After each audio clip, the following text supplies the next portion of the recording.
Sego. I'm John Kane, and this is Let's Talk Native.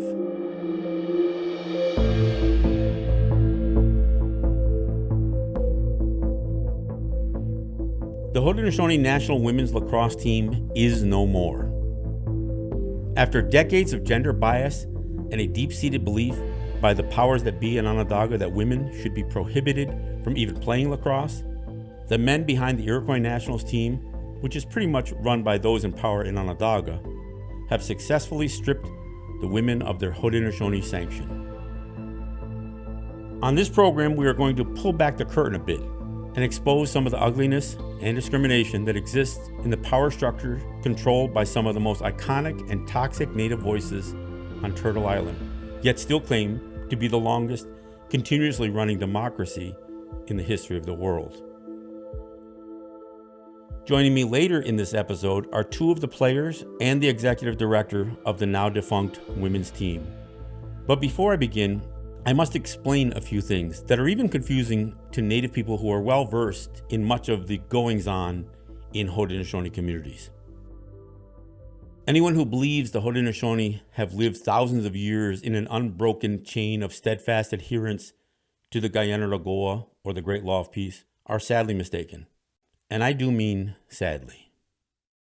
A culture shaped specifically by avoiding a hierarchy of status and power, particularly when it comes to governance, that is also steeped in the rhetoric of reverence for women and equality, has all fallen victim to the male-dominated culture that invaded our lands long ago with the Europeans.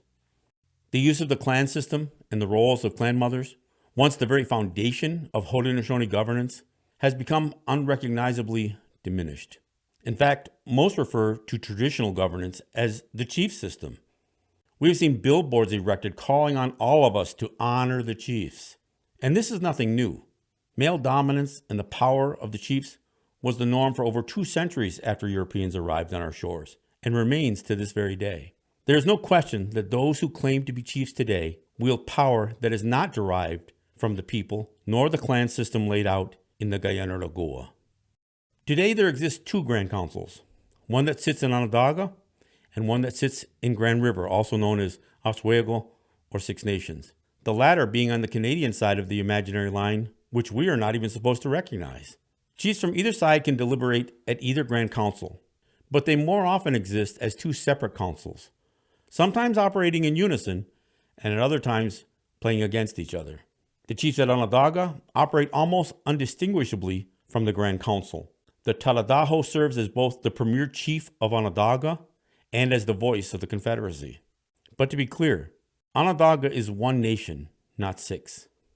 The Grand Council at Grand River serves both as the traditional governing body of Grand River or Oswego and as a second Grand Council of the Haudenosaunee.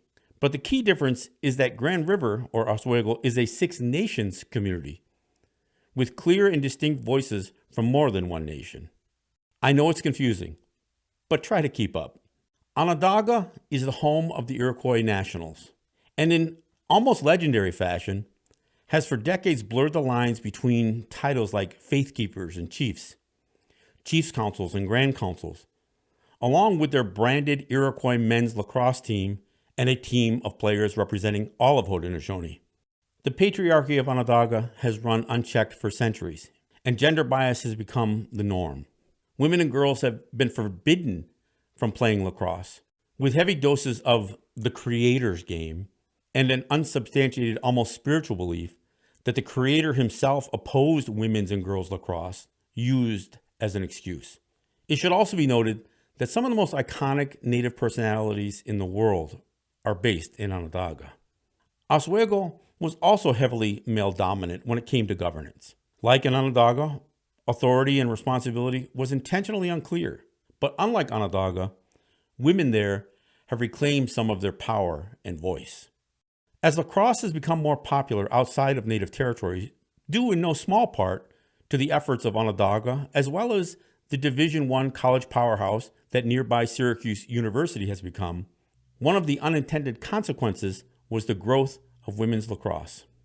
As Haudenosaunee women grew in the sport, the absence of a Haudenosaunee national women's team akin to the Iroquois Nationals became glaringly obvious. But for the women to play in international competition as Team Haudenosaunee, they would need to be sanctioned by the Haudenosaunee government, or at least one of them. As the women began to organize, tensions grew almost immediately with the Iroquois Nationals and Onondaga. The women knew getting sanctioned out of Grand Council in Onondaga would never happen, so they took the request to Grand Council at Grand River. It was there, over a decade ago, that Haudenosaunee National Women's Lacrosse became a reality. But the HNWL was on their own. Unlike the Iroquois Nationals, which was well-funded, well-known, and well-supported politically by Onondaga, the women had none of this. And to be clear, it was a little worse than that, because they had to overcome the strong anti-woman bias in lacrosse that remained within the male-dominated power structure in Onondaga. But gradually, the women built themselves up as they learned the ropes of both the politics and the organizational challenges of international sports competition. And as better players emerged, they even cracked the top 10 in international play. But as it turned out, the governing bodies of international play were demanding gender equality even as places like Onondaga were not. They, along with big sponsors like Nike Lacrosse, began to insist that the Iroquois Nationals and the Haudenosaunee National Women's Team merge to form both a men's and women's team under the same national banner. The Iroquois Nationals refused to consider playing as the Haudenosaunee National Men's Team or enter this merger as equals with women. The men wanted the women to dissolve their board of directors and to run under the governance of the Iroquois Nationals and essentially Onondaga, where millions of dollars had been invested in training facilities. The merger negotiations did not go well, but they were ongoing. That is, until an Iroquois Nationals delegation traveled to Grand River and very quietly requested that the Grand Council in Grand River revoke the sanction of the Haudenosaunee National Women's Team and paved the way for the Iroquois Nationals to take over Haudenosaunee Women's Lacrosse. I say quietly because no wampums were sent out to the member nations of the Haudenosaunee as is custom. The proper protocol for a Grand Council involves sending a wampum to each Haudenosaunee community. That wampum would carry the issue that would be deliberated upon, so the clans in each community could reach a consensus before any decision would be reached at Grand Council. As a result, the women's team was not asked to come before the council and therefore was not represented. And none of the nations outside of the representation at Oswego were informed or notified. A closed-door decision was made on the spot, and the Haudenosaunee National Women's Lacrosse was dissolved.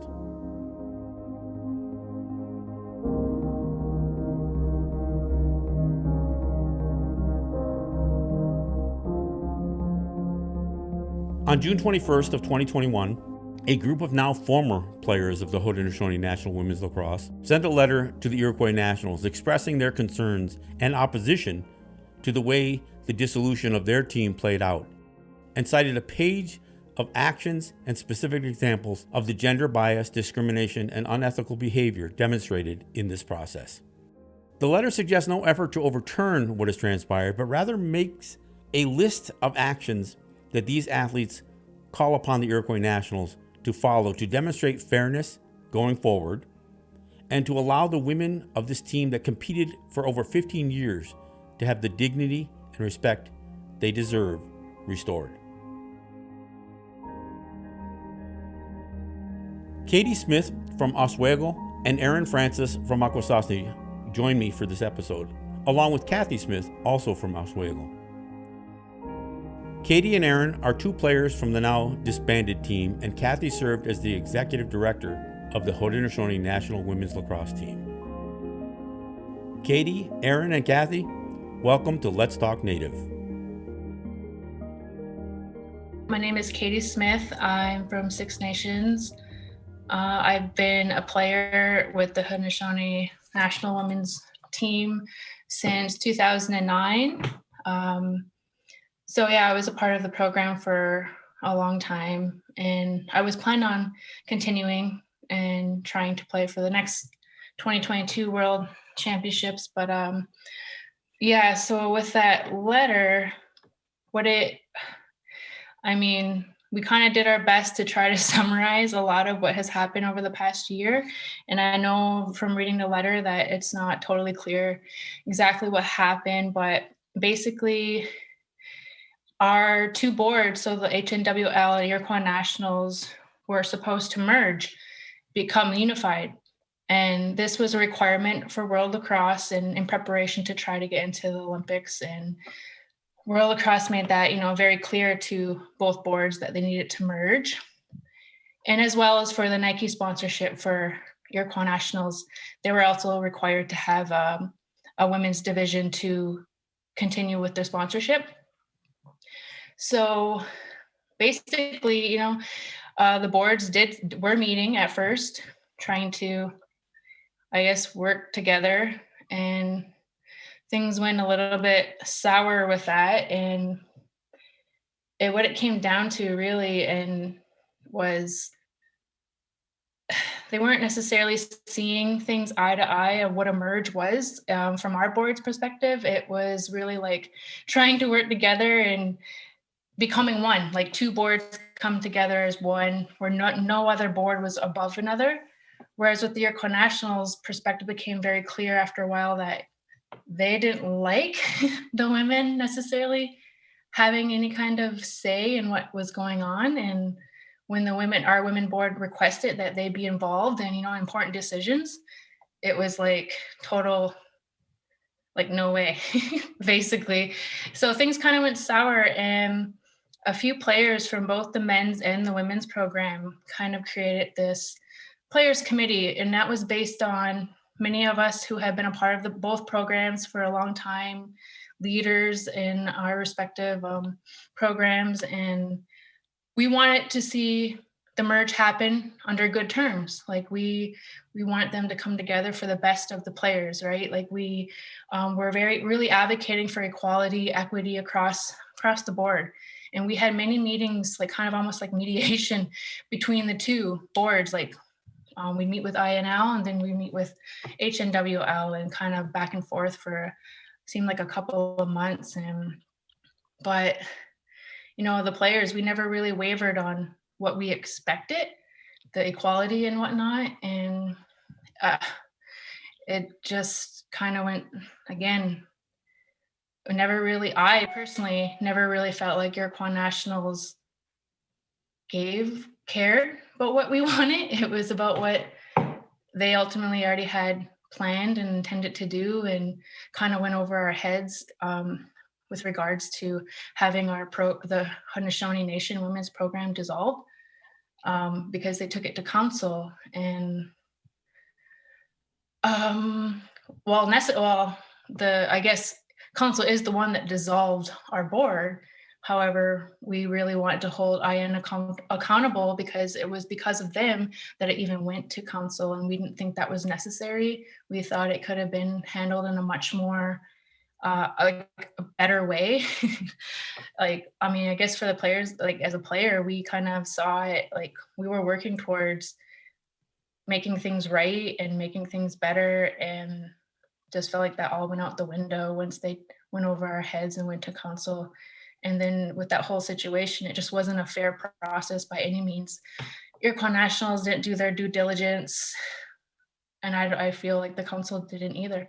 So part of that letter was just to show that to Iroquois Nationals that, what, we aren't happy with what happened, and we don't feel like we are, because they, on their social media, they keep hashtagging together as one.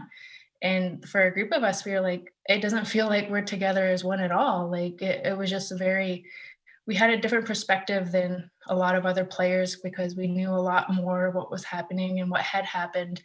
And it just didn't feel right for many of us. There's actually a few of our players that have decided not to continue on trying out for the next world team, because it's just been very heartbreaking and disempowering for the women to continue under a program, an organization that runs very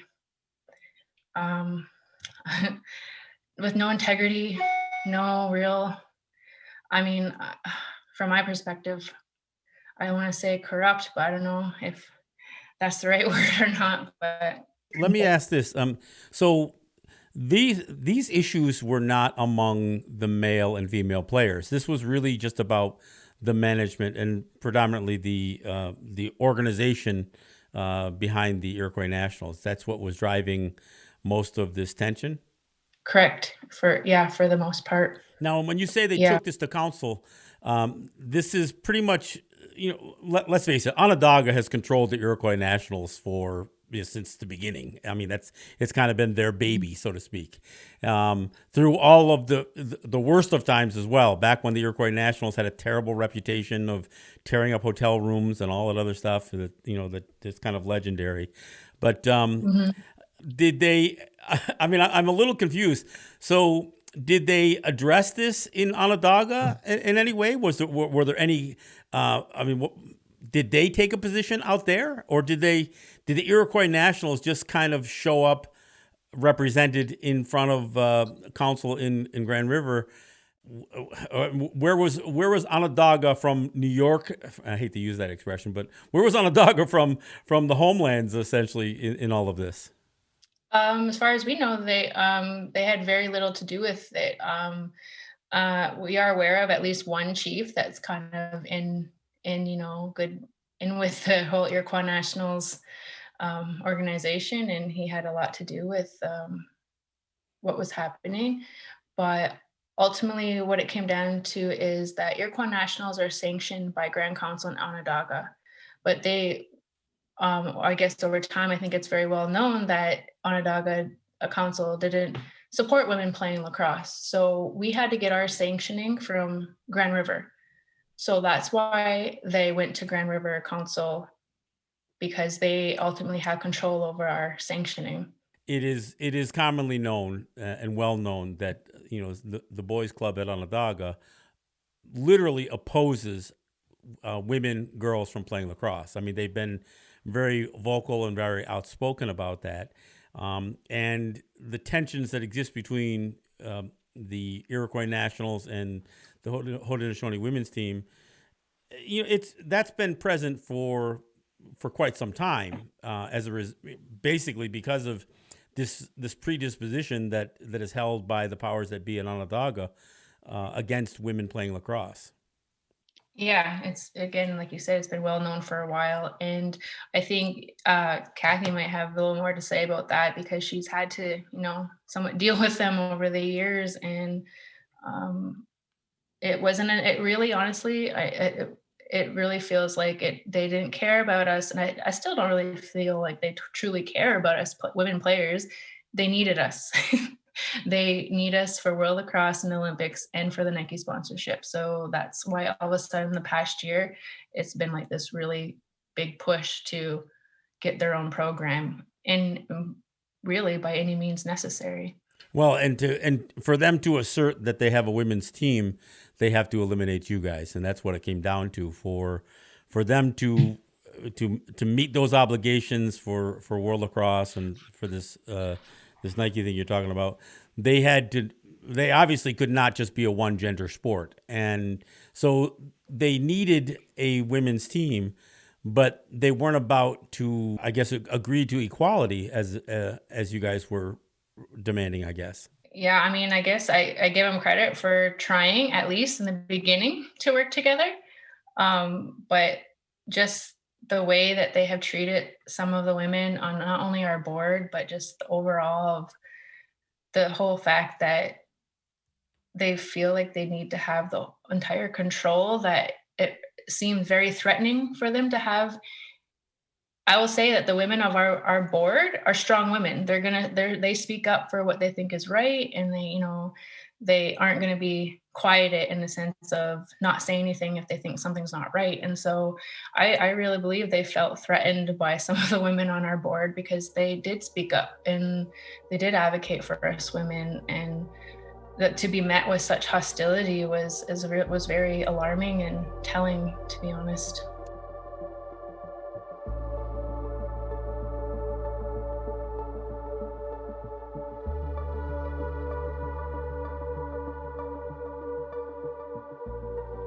We didn't even know which chiefs were involved or how many total. And as far as we know, not very many, if any, clan mothers were involved in that. whole thing, and they didn't even really hear out our side, like, because I mean, there is a bit of a reason why they took us to council, and that was because I know it was mentioned in our letter about this petition against one of our board members, and other complaints that arose after that, and they didn't even allow our board to address the complaints and say, like, okay, this is what, because to be honest, as a player, hearing other players complain, it was really almost shocking to hear some of the complaints, um and just the fact that there was a lot of that was out of perspective or misinformation. So even as a player, I felt like, wow, like, these complaints obviously need to be addressed, but there needs to be a space for them to address them. You can't just take every single complaint as 100% true. Not every player's voice was being accounted for. Iroquois Nationals were only really hearing and listening to one side, which kind of suited their agenda of, taking control of the women's program. And um, but what our board wanted to do with these issues is they wanted to give all players a chance to have a voice, have a say, and come together and work on it. Um, Not only address some of the complaints and whatnot, but like really like about a healing process and coming together and being stronger and better after it. But our board was not given that ability to do any of that. And now there is kind of this division between us women players because we have two opposing like perspectives. And I think we really needed that process to work through and hear everybody's perspective and acknowledge, validate, but move forward in a good way. And I think Iroquois Nationals really did a disservice by moving so quickly and just ignoring what other players had to say about it. Um, so yeah, that was a part of the other issue is like there needed to be due process for not just Iroquois Nationals, but also, yes, council. Well, I mean, it seems to me that if a number of players began a petition to ask for the removal of the acting general manager, that's still just a petition. That's just the beginning of a movement. For that petition to have been the reason for representatives of the Iroquois Nationals to call for the removal of your sanction, that just seems like those things don't even seem connected. No, no, it really isn't. Like, and we've had talks with a clan mother, and she kind of validated to us that they Iroquois Nationals really had no right in stepping in. This was like women's business, and I think if they were really willing to work with our board and they really wanted to work together, that they would have taken this to our board and said, how can we work together? How can we deal with this? Or here, you guys need to deal with this instead of just taking their side and saying, okay, yeah, we're getting rid of them, which is what pretty much happened. So at this point, the way things stand, the Iroquois Nationals has gone to Grand Council, had your sanction from the Grand Council at Grand River pulled for your existing organization, the Haudenosaunee National Women's Lacrosse organization, and they are in the process of trying to start their own women's team. Is that where they're at now? And are they trying to get sanction from the Grand Council at Grand River for a women's team? Well, yeah, they are working towards getting their own. They've already had a tryout last weekend for the women's program. But right now, as far as we know, there is no sanctioning yet. They have told some of us that they have verbal agreement or verbal that acknowledgement that we will be sanctioned. But I've heard from people who are connected to the Confederacy and say that that's not true, that there's been no talk about it, and there's a lot of people who are still opposed to it. So, I mean, that's still, for me anyways, is up in the air. Like, I don't know what they know. And I know, again, like I said, they do have a chief that's in close, tight knit with them. So I don't know if that's coming from just one single chief or if there's, what's been happening, because as far as I've been told, that Grand Council hasn't in Onondaga hasn't met for like a really long time, since before the pandemic started.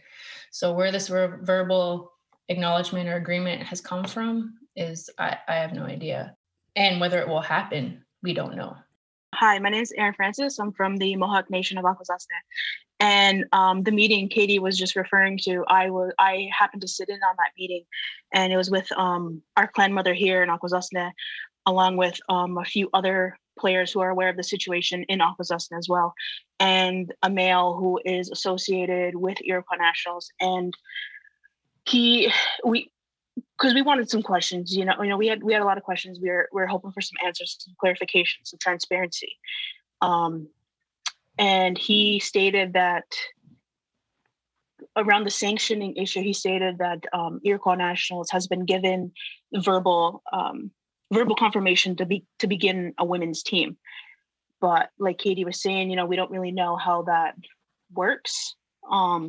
So it's kind of like up in the air. There's nothing written in stone, so to speak, or in paper that we know of or that they don't know of. And when we start asking more questions, then it just kind of seemed like they didn't want to take ownership over anything. And it was almost, in my opinion, almost felt like they were trying to pass the buck, so to speak. And the questions we just were asking, we just want to be heard. We want to be met, who can we speak with? And it was just, some of the questions, it just seemed like we were getting the runaround. And with, Iroquois Nationals promoting the hashtag Together as One, and we're sitting in on this meeting, it just feels like there isn't a Together as One when questions we're asking aren't being answered or just being disregarded. So, how are we supposed to build the foundation of trust when we can't even communicate to each other when we're in the same room? Do you know what I mean? So for me, personally, it's been rough learning how our HNWL board has been, and our organization has been dissolved. And now with this whole new Iroquois Nationals beginning their own women's team, there's a lot of mistrust placed within them and how they went about this approach. And with the release of this statement, this collective statement, we still haven't heard anything back from them, and we're still waiting. So, if they're promoting, equity and inclusion over social media, how come you're not responding to us? We have questions and you aren't responding to our questions.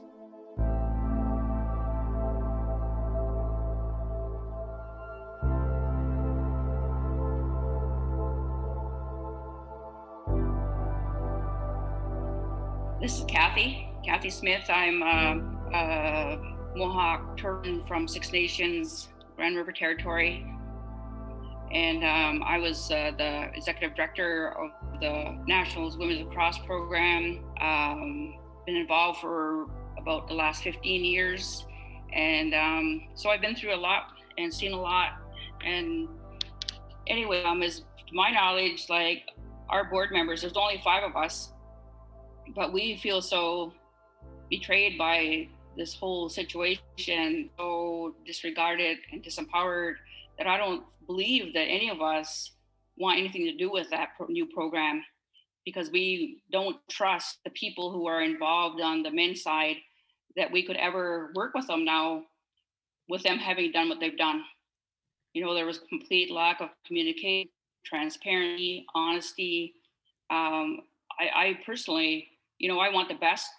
I want the best possible program for both the women, and yet at this time, with the things being the way they are, I personally can't even imagine with the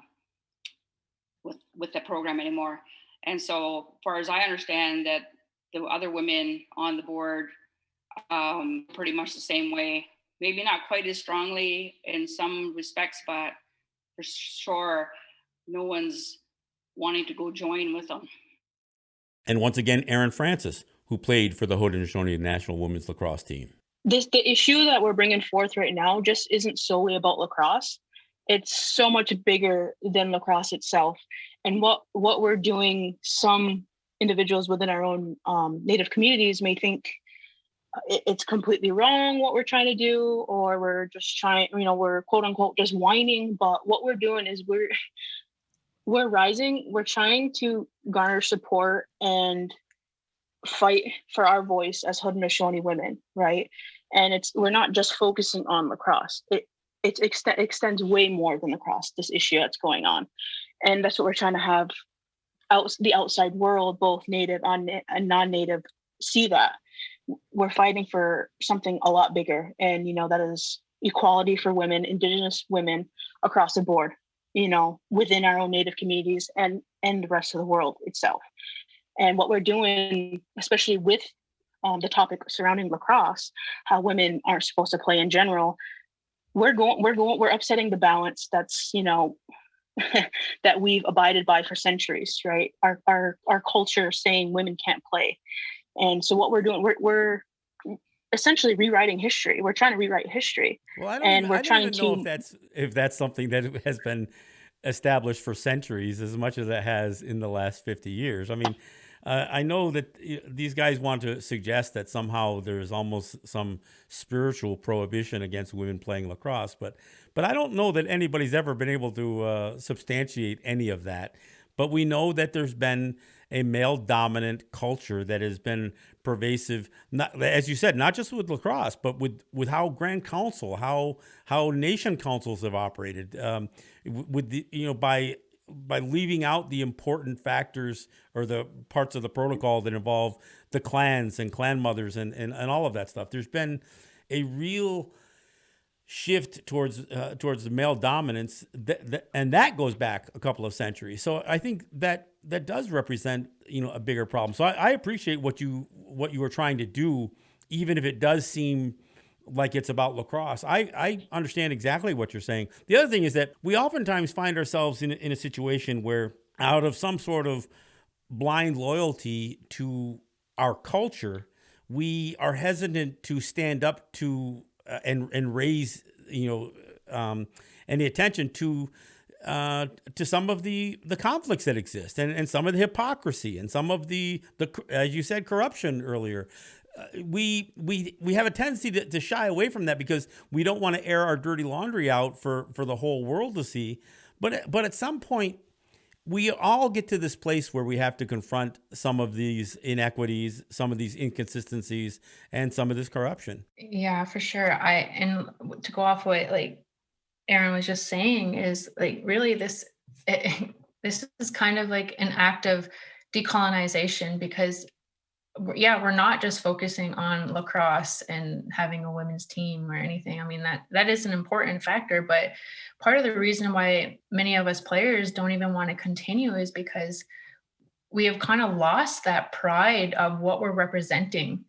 I know me personally, I had so much pride and joy representing our Haudenosaunee women and our culture, our people on the international stage. Like I honestly cannot even explain in words what it feels like to be, representing our people and playing our anthem. And, it is just such a surreal feeling. And that it was just felt like it was just torn away for me and many others because we think about what the Iroquois Nationals represent and it doesn't feel like they represent who we are as a people or who we're supposed to be as a people at all.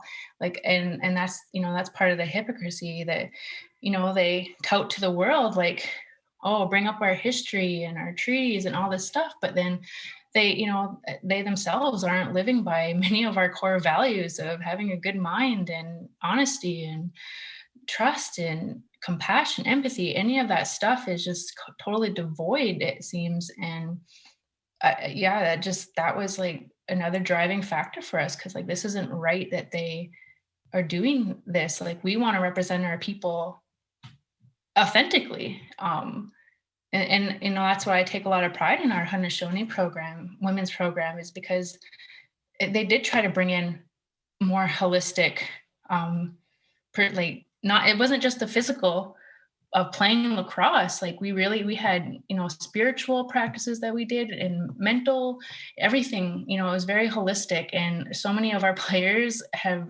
really appreciated that. It has helped them in so many ways. And I guess I can't be 100% sure, but I don't know if that's ever happened in Iroquois Nationals program. And it's really, really sad that that's what we're basically we're fighting for, is to represent our people as who we are and who we want to represent to the world. Like,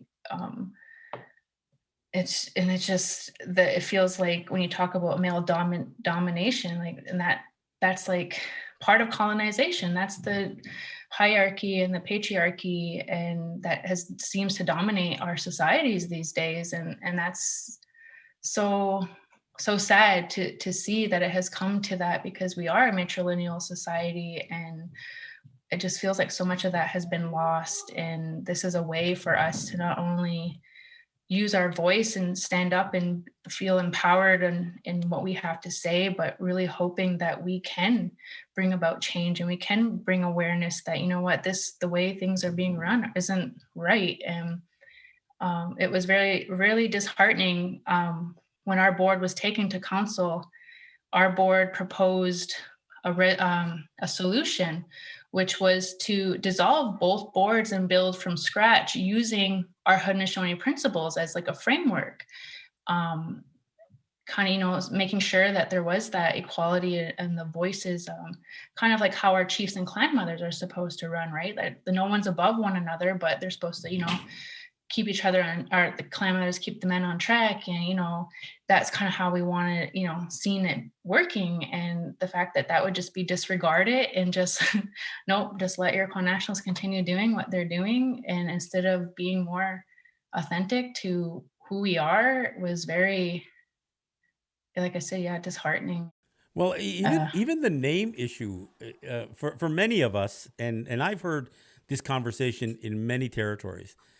Why is it called the Iroquois Nationals? I mean, the fact that you were representing yourselves as Team Haudenosaunee was something that many of us were much more in agreement on.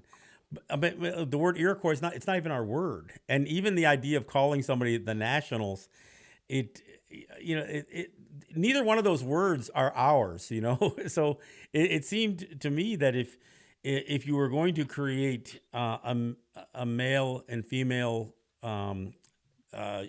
team unified, it would have made more sense for it to be under the banner of the Haudenosaunee national team, not the Iroquois Nationals. And so even the name is a little bit bothersome. I realize that name is something that Oren Lyons and some of those other folks have worked on branding it for decades, and that's what they're operating on. But that's not, again, when you want to talk about authenticity and you want to talk about really representing who we are, Haudenosaunee makes a lot more sense. So even the name seems a bit of a stretch to me. I want to comment on that. This is Kathy again.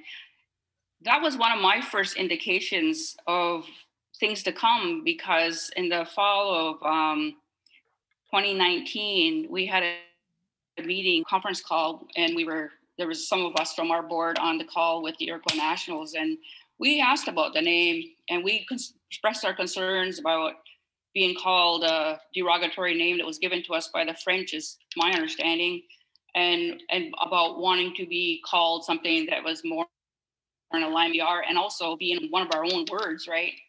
And I thought we had a fairly good discussion about it, and there was certainly resistance. The idea of the branding, we can't change it because of this and that and the other reason, and we're gonna, if we go by Haudenosaunee, then we're jeopardizing Grand Council and things like that, which I never quite understood or followed.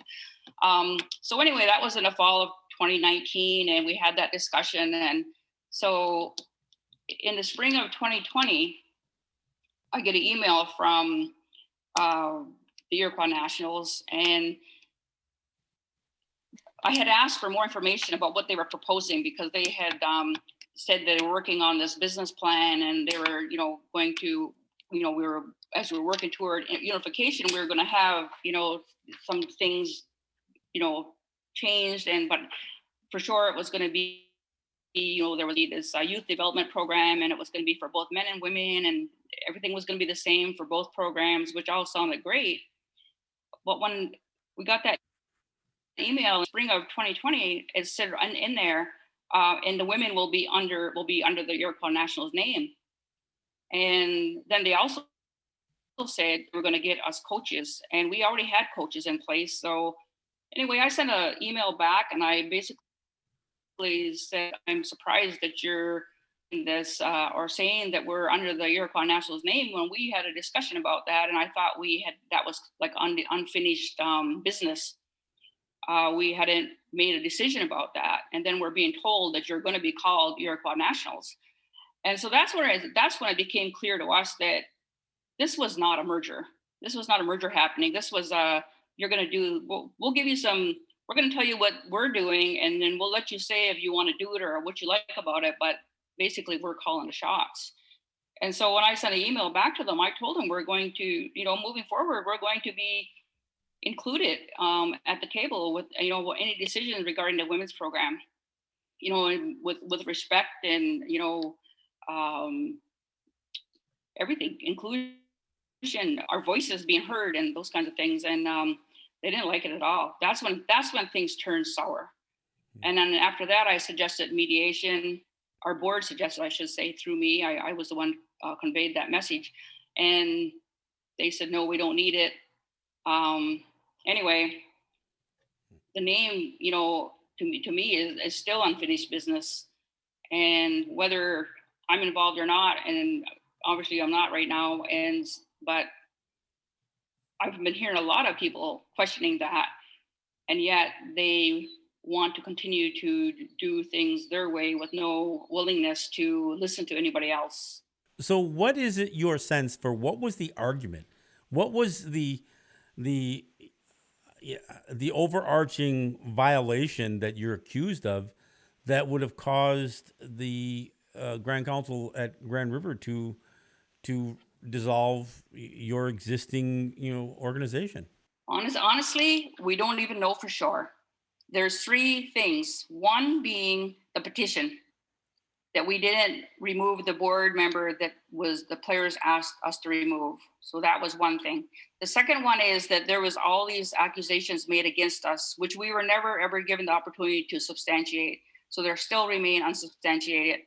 And like Katie mentioned earlier, that some of those accusations don't even make sense. Or it was during those years when I was talking about where we're like, yeah, we didn't have a real proper trial process in 2017 because we didn't even know whether we were going to get to go until the possibility was talked about in the early February, and they wanted names. They want a list of names by the end of February. So we had like 30 days or so to throw together. So of course we didn't have a proper trial process. So none of those things were addressed. And then the third thing was it because the Iroquois National didn't with us?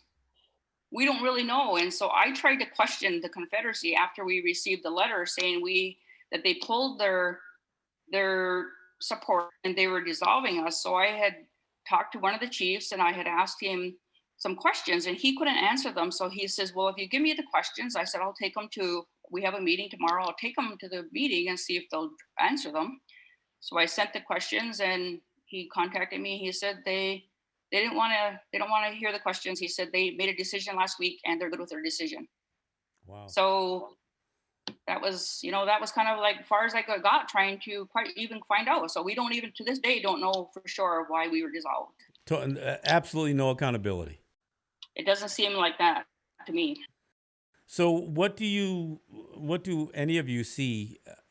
Look, I understand that part of the driving force between merging the men's and women's team has to do with some of this international competition and whatever this Nike program was.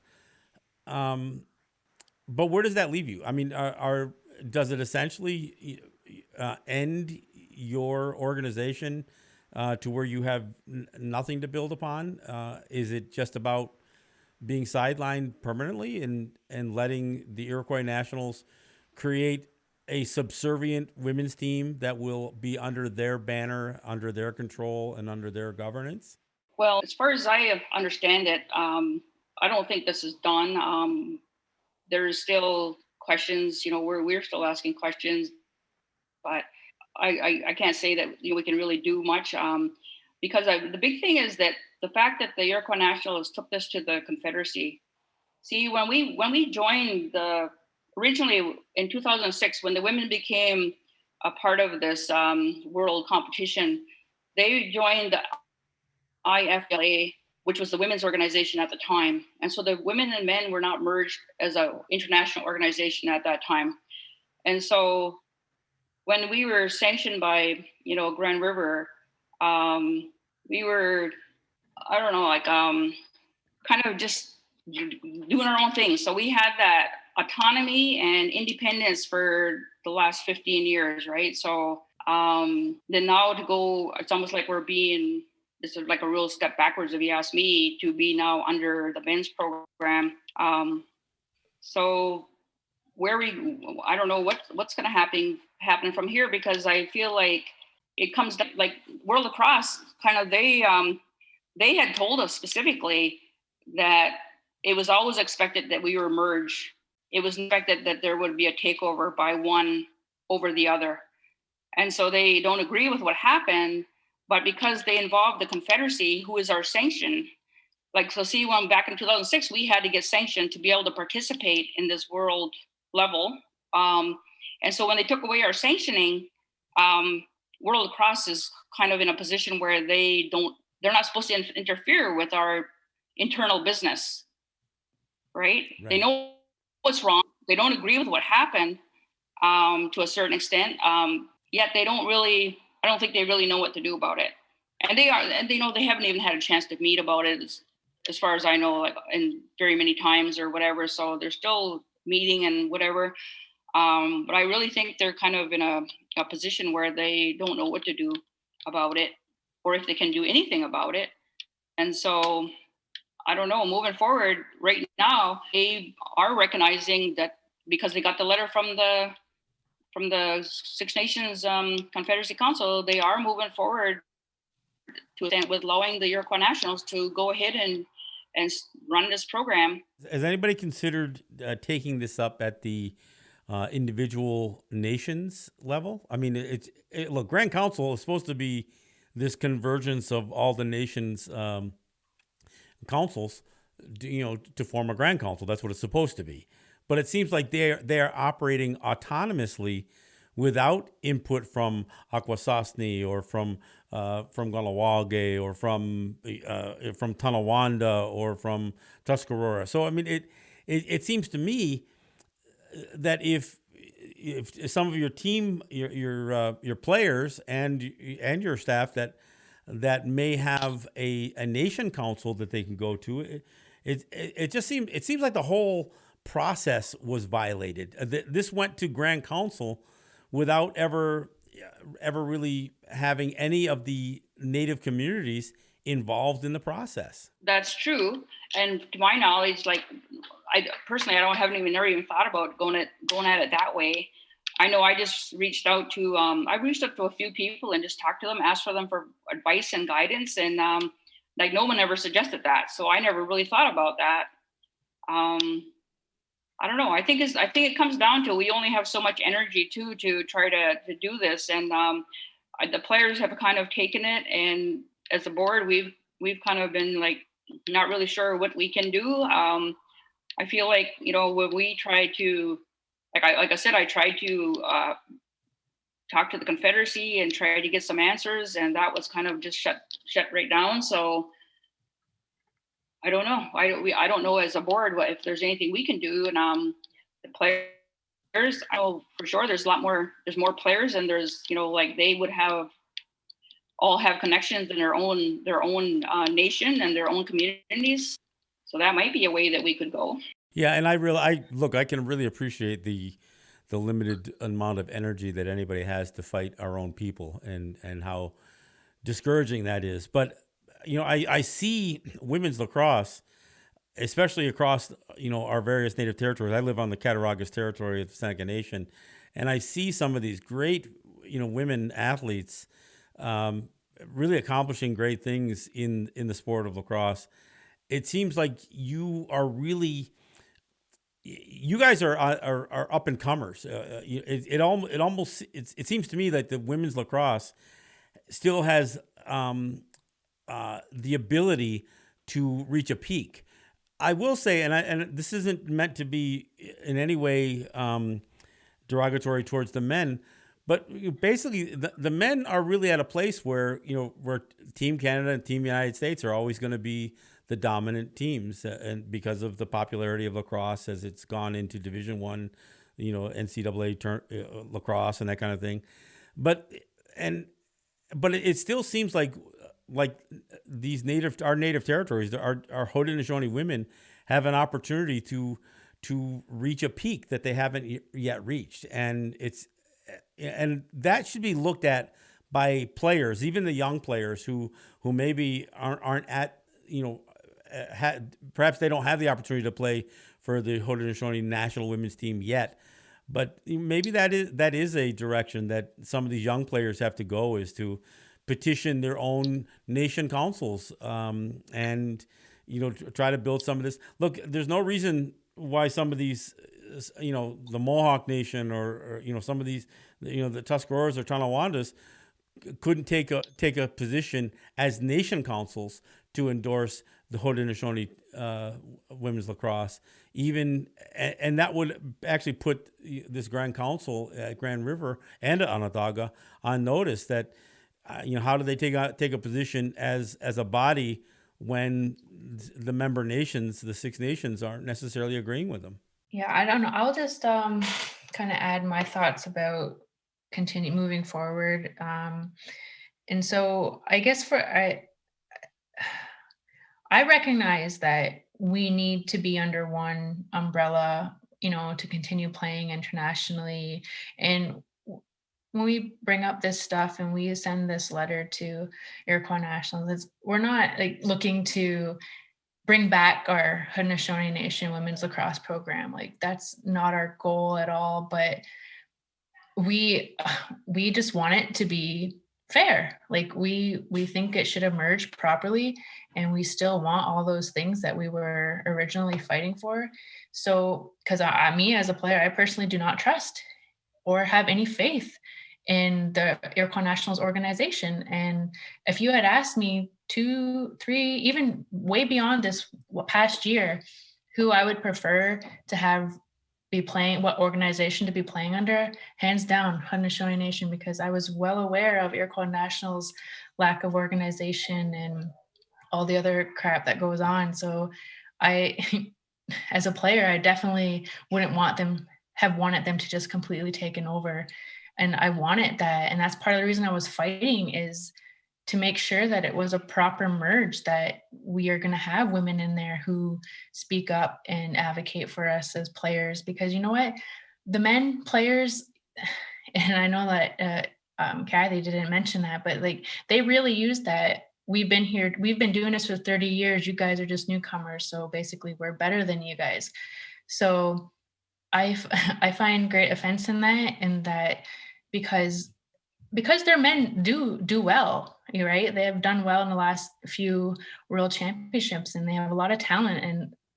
But the fact that they take credit for the development of the players is kind of laughable, because the development of our men players comes from the fact that they grow up playing since they're 2. And they play junior A, they play at college, they play at NLL, MLL. That's their development. Iroquois Nationals basically just gathers the best players and then puts them out there, right? They never really had an extensive tryout process. And so they have that advantage for sure. And our women, like you said, they are up and comers. We since 2009, since I've been a part of this program, it's been tough because we've had very limited numbers. Not only were our numbers low, but at least when we started, but also the commitment factor was huge. There was a lot of talented players that couldn't commit.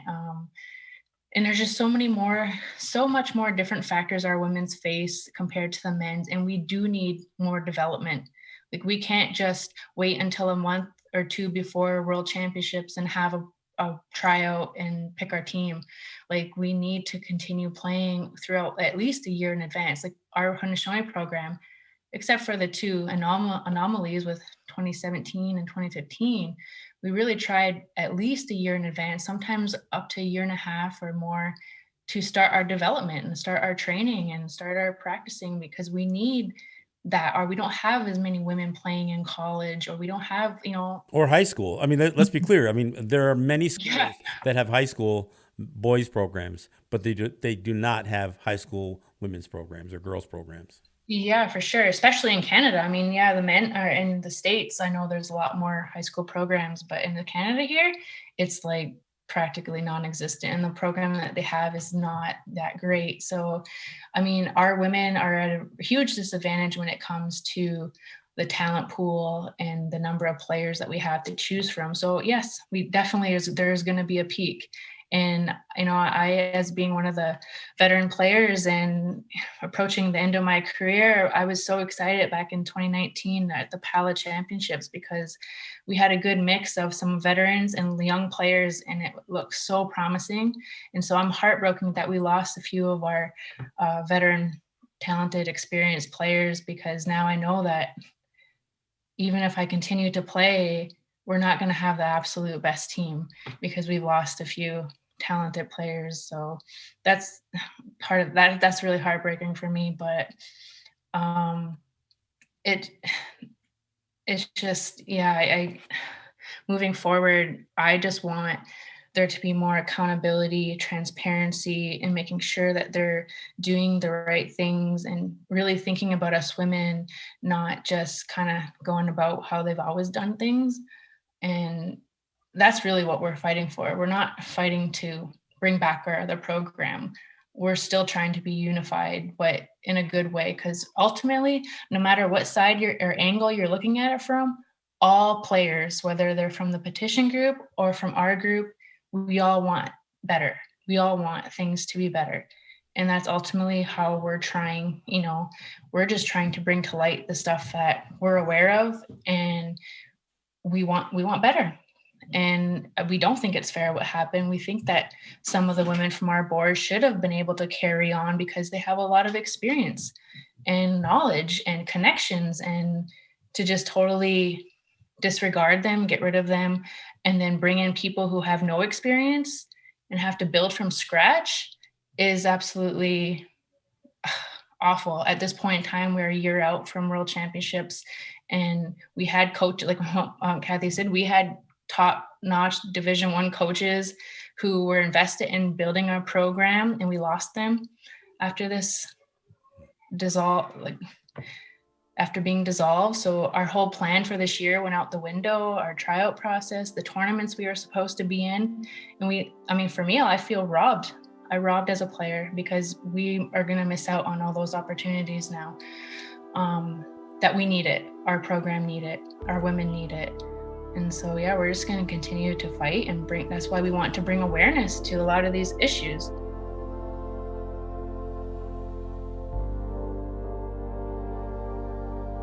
Once again, Kathy Smith, who was the executive director for the Haudenosaunee National Women's Lacrosse team.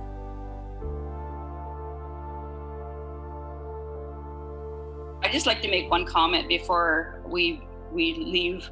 I just want to say that my stand, I guess, on it has always been from day one that we're Haudenosaunee, traveling on Haudenosaunee passports, going to world competition, representing ourselves as a sovereign nation, that it only follows that we are there as Haudenosaunee, which means that we are there with our own name, incorporating our own ways into everything we do, living by our values and teachings. And so most of what we've been talking about tonight, to me, we're so far from that as it is right now. And my hope is that moving forward, that this issue that's been brought out into the light by the players, that it can lead to change to the point at least that we're able to go and be who we are. and be authentic Haudenosaunee women and men representing our people in the best way possible. Nyala. I want to thank Katie, Aaron, and Kathy for joining me on this episode and for being a part of an organization that so proudly and respectfully represented all Haudenosaunee people. Thank you for checking out the show. As always, if you like what you hear, you can support the show on Patreon at patreon.com/letstalknative. You can follow the show on Twitter at Let's Talk Native. You can also follow us on Instagram at Let's Talk Native TV. You can also join our Facebook group page. I am John Kane, and this is Let's Talk Native. Yahweh.